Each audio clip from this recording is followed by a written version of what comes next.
வணக்கம். நாங்கள் doctor Karthik, orthopaedic surgeon, doctor Kennedy Saraswathi ஹாஸ்பிட்டலில் ஒர்க் பண்ணிகிட்ருக்கேன்.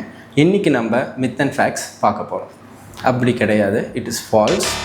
வலி ஏதோ ஒரு காரணத்தினால தான் வரும்.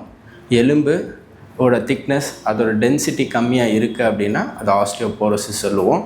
அது இருந்தால் வயசானவங்களுக்கு உடம்பு ஃபுல்லாக மூட்டு வலிக்கும்.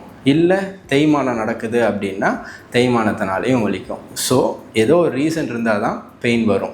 ஃபால்ஸ். ஃப்ராக்சர் ஆகிடுச்சு அப்படின்னா பிஓபி போடணும், இல்லை அதுக்கு சர்ஜரி பண்ணி அதை ஸ்டெபிலைஸ் பண்ணணும். மசாஜ் பண்ணுறதுனால பக்கத்தில் இருக்கிற தசையிலெல்லாம் எலும்பு ஃபார்ம் ஆகி மயோசைட்டிஸ் ஆசிஃபிகன்ஸ் அப்படின்ற ஒரு நியூ டிசீஸ் ஃபார்ம் ஆகும். Falls. Knee replacement surgery young அடல்ட்ஸ்க்கும் பண்ணலாம்.